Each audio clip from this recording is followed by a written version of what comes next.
Hey everyone, welcome back to Reading with Tatiana. Today I'm reviewing The Lakeside Cemetery by Jessica Haas, and I gave this book a 4 out of 5. Today, my Booktuber Show actually goes out to the author of this book itself, Jessica Haas, or Just the Book Freak. I'll link her channel down below. This is her debut novel, her first published book. So, I have to give her a shout out and review this book. She does a mix of book reviews, she does a mix of her writing process and her writing journey, and she also talks about books she's read. I really like her channel. I've been following her most of my year on Booktube. So again, I'll link her channel down below if you want to give her some support and check out the author herself. Before I go into my full book review, I always appreciate if you're watching this to please hit the subscribe button, give this video a thumbs up, and if you have read this book or also watched Just the Book Freak, please comment down below.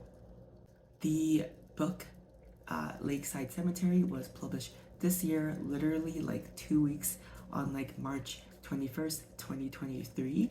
The genre I would put it in is fictional and also magic realism. A bit about the author Jessica Haas. Well, first of all, she is also a fellow booktuber. She is born in Minnesota and graduated with a BA or Bachelor of Arts in Psychology, also at the University of Minnesota. And similar to the protagonist Kara in this book, she's also been a barista. She loves walks by the lakes, and she also enjoys walks in the cemetery. Now to get into the story and the characters and the premise of this book. So we meet Kara, she's 25 and she's working as a barista at the local coffee shop. And she's just kind of figuring what to do with her life. She feels that over a year she's lost 2 of her friends from school, and she just feels like she's kind of like awkward. She doesn't know how to connect with people. And the story starts with her taking a selfie in a cemetery by a statue that has the same family name as her, and she does a post on social media, which is a big step for her because she hasn't been very active on social media. But she always pines for these friendships she lost, and she'll kind of like search Facebook search, or I guess social media search, her friends that she used to be close with. And she takes a selfie with the statue where this angel statue has her hand in prayer motion. And when she takes a selfie and reviews the photo, she noticed that the prayers have changed into like this kind of movement, and it seems like there's an item in the clasped hands. So Kara is too short to grab it, so she goes back to the coffee shop and grabs her coworker Jay, who's super excited because Jay and her other coworker Mina always ask Kara out for brunch or to hang out outside of work, but Kara always says no because she's kind of scared to put herself out there and make friends, because what's the point? They always abandon you. And being coffee shop workers, it's very temporary, and she's been there for years and people always come and go. So anyway, so Kara gets Jay to come to the cemetery with her, and he lifts Kara up to grab the item in the clasp hands. Kara sees this ring, and as soon as she puts it on, she starts hearing this voice in the wind saying, Kara. And then because she's touching the statue, the angel statue comes alive and starts unearthing the grave. I'm going to stop there because I didn't know anything about this book going in, and when that happened I was like, what's going on? And this book gets kind of creepy and it's very unexpected on what happens, and that's all I'm going to tell you, because just to that part when the angel statue comes alive and starts unearthing a grave, I'm like, whoa, where's this book going?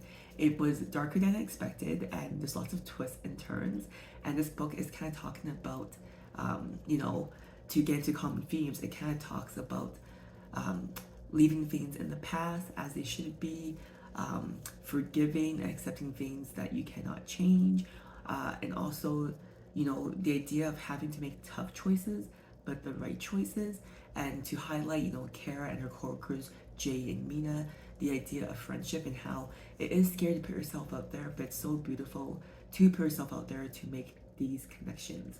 So there are a few things I didn't like about this book, as I did give it a 4. For me personally, I didn't know the genre or the intended audience for this book, so Jess, if you can enlighten me in the comments, I'd love to hear it. One thing I didn't like about this book is Kara was a bit annoying with her internal dialogue, only because I can't relate to her insecurities. And I think a lot of her complaints about not having friendships or connections was kind of like she did it to herself. Like, I know it's scary to put yourself out there, but you have to, and you have to put the work to make friendships. And other things I found annoying about Kara is, on top of that, is there were so many situations in the book, without spoiling it, that I was just like yelling at her to, come on, Kara, just do it, just act faster, because things are literally happening, and you have the power to stop it from happening. But having said that, things I did like was I did like the other characters in the book. I love all the friendships that form. I love the bonds that were already established in some characters I haven't mentioned yet because I don't want to ruin it. And I really like the co-workers relationship with Kara. I also like the magic realism part of this book because, as I said, I went in blind, not knowing the synopsis or even what the genre was, and it really blew my mind. As I mentioned, this book just came out like literally 2 weeks ago, so there's not too many reviews on Goodreads. I believe it's only 4 at the time I was filming. So on average, this book got 4.25 out of 5, which is pretty high. But having said that, you know, she has her supporters like me and other booktubers reading it. So obviously, we are reading probably with a more positive rating. However, there weren't too many bad points. I think the only bad point was someone said it felt in focus at parts of the book, but I can agree with that. However, I think it's also because Kara is 25 and she's kind of having this come of age experience, so her thoughts are also scattered. And also, once you realize the premise of the book, it makes sense why it is a bit unfocused and scattered. Good reviews where people enjoyed the plot twists and unexpected turns. I totally agree with that. And people thought that Kara was a very good character. The protagonist is showing how hard it is to make connections in this day and age. I think you should read this book if you like magic realism that's set in modern times, if you like coming of age stories and discovering, you know, who you are and how hard, and appreciating how hard it is to make these connections in life. Now I'll share how this book made me feel, because I always ask people if they recommend me a book, how it made them feel. Because if you ask me a week, a year, 5 years from now, I probably won't remember exactly what this book is about, but I'll always remember how it made me feel. So this book, hear me out, it made me feel creeped out. Just because as soon as the statue comes alive and all the events that follow, I just didn't expect any of that to happen, and it was darker than I expected.